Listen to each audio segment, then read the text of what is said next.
Hello সবাইকে, বরিশালে আমার লাস্ট দিনের ব্লগ নিয়ে আজকে চলে এসেছি।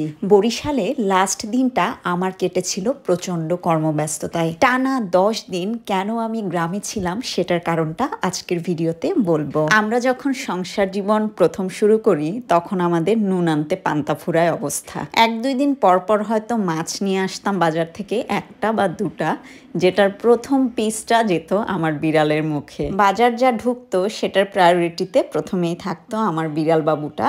সে খাওয়ার পরে যতটুক থাকতো সেটা দিয়েই আমাদের তরকারি রান্না হতো। ছোটবেলা থেকে আমাদের দুজনের কেউই খাবারের অন্তত অভাব দেখে বড় হয়নি। খুব অল্প বয়সে নিজেরাই যেহেতু বিয়ে করেছি, নিজেদের খরচ নিজেদেরই চালানো লাগতো, যে কারণে এই অভাবের সৃষ্টি। এরপর বছরের পর বছর গেল, দুজনে পরিশ্রম করলাম, আস্তে আস্তে আমাদের সংসার কিছুটা পরিবর্তন হলো। ঢাকা শহরে থাকাটা, সংসার পরিচালনা করা এবং বিড়াল বাবুদের পিছনে খরচ কীরকম হয় সেটা তো যারা আপনারা বিড়াল পালন করেন তারা জেনেই থাকবেন। আমাদের কাছে প্রথমত বাটুল এবং ম্যাক্স, আর এতদিনে তো নিশ্চয়ই ওদের প্রায়োরিটি আমাদের লাইফে কতটুক সেটা আপনারা বুঝেই গিয়েছেন। এবারে টোটাল সংসার খরচ থেকে বাকি যা থাকতো সেই জমানো টাকার থেকে আমরা এই 13 বছর পরে ছোট্ট একটা জমি কিনে সেই জমিতে মাটি কেটে পুরো জমিটাকে ভরাট করেছি। আর তাই টানা প্রায় 10 দিন আমি গ্রামে থাকলাম। নিজে যতটুক পারি নিজেও কাজ করে হেল্প করেছি, এবং লাস্ট দিন আমার হাজব্যান্ডও ঢাকা থেকে চলে এসেছিল। সকাল থেকে অনেক কাজ করা হয়েছে, একটুখানি চা বানিয়ে এবং নুডলস বানিয়ে আমরা সেই জমিতে বসেই দুজনে মিলে কুটকুট করে গল্প করছিলাম আর খাচ্ছিলাম। এত বছর সংসার করার পরেও গল্পের কেন জানি শেষ হয় না। গল্প শুরু হলে থামতেই চায় না, সে দুনিয়ার যে কোনো গল্পই হোক না কেন। আমাদের দুজনার এই হাসি খুশি মুখ দেখে অনেকেই কিন্তু প্রশ্ন করে, তোমরা কিভাবে এত হাসি খুশি থাকো? আসলে আমার মনে হয় দুঃখ করে কী বা হবে।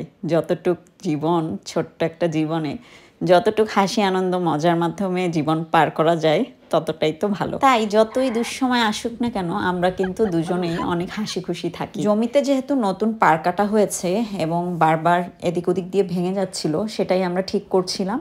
আর পার দিয়ে যেন নতুন ঘাস গজাতে পারে, সেজন্য ঘাসের বীজ আমি ছড়িয়ে দিচ্ছিলাম। সকালের সমস্ত কাজ শেষ করে চলে এসেছিলাম কচুর শাক তুলতে। কচুর শাক খেতে আমার খুব ভালো লাগে। পৃথিবীর অনেকেই আছে যারা বলে কচুর শাকে গলা চুলকায়। যতই চুলকাক না কেন কচুর শাক দেখলে আমি খাবোই খাবো। তাই বাড়ির পিছন থেকে কয়েকটা কচুর শাক তুলে নিয়ে এখন গিয়ে রান্না করব। বরিশালে এই কয়দিন থাকতে গিয়ে যেটা ফিল করলাম, এখানকার প্রাকৃতিক পরিবেশ আসলে অনেক অনেক সুন্দর। ছোটবেলা থেকে গোপালগঞ্জে বড় হয়েছি, গোপালগঞ্জেই স্কুলে পড়েছি। আমি সেই রকম অর্থে বাড়ির বাইরে কোথাও যেতাম না। আমার কাছে আমার এরিয়াকে মনে হতো সবচেয়ে সুন্দর। তার পাশাপাশি এখন বরিশালকেও অনেক সুন্দর লাগতে শুরু করেছে। যেদিকেই তাকাই আমার গ্রামের মতোই সবুজ প্রাকৃতিক দৃশ্য, যা চোখকে ঠান্ডা করে দেয়। এই কদিন কাজ করে প্রচুর ক্লান্ত, চলেন রান্না করে তারপরে আপনাদের সঙ্গে আবারও দেখা হচ্ছে। খুব ভালো হয়েছে, কিন্তু গলা কুটকুট করে নাকি বলতে পারছি না। আমি যতটা আনন্দের সাথে কচুর শাক কচু খাই, বাপি ততটাই ভয়ের সাথে কচুর শাকটা খাই। দুপুরের খাওয়া দাওয়া শেষ করে আমরা বারান্দায় বসে চা খাচ্ছিলাম, আবারও গল্প করছিলাম। বাচ্চাদেরকে ঢাকায় রেখে আসার পরে দুজনেরই আসলে মন ভীষণ খারাপ ছিল। সন্ধ্যাবেলায় বের হয়ে গেলাম বাজারের উদ্দেশ্যে, আমি, বাপি আর আমার এক দেবর মিলে। আর পথিমধ্যে আমাদের জন্য কারা ওয়েট করছে দেখেন। আগলঝাড়ার প্রায় সমস্ত মিষ্টির দোকানই খুব ভালো মিষ্টি বানায় এবং এই রসমালাইটা বেস্ট ছিল। যাক, খাওয়া দাওয়া শেষ করে আমরা বাসায় চলে এসেছি। ঘুমিয়ে পড়ি, পরের দিন ঢাকায় যাওয়ার পালা। গিয়ে আবারও কাজ করতে হবে, কয়েক বছরে টাকা জমিয়ে এই জমিতে একটা বাড়ি করতে হবে। আমাদের আজকের ভিডিওটি আপনাদের কেমন লেগেছে দয়া করে কমেন্ট করে জানাবেন। ভিডিও শেয়ার করতে করতে আপনারা যে কখন আমাদের অনেক কাছের মানুষ হয়ে গেছেন আমি নিজেও টের পাইনি। আমাদের পাশে পাশে থাকার জন্য আপনাদেরকে অনেক অনেক কৃতজ্ঞতা জানাই। আমাদের জন্য প্রার্থনা করবেন যেন আমরা এইভাবেই পজিটিভলি সবসময় এগিয়ে যেতে পারি। ভালো থাকবেন সবাই, সবাইকে অনেক অনেক ধন্যবাদ।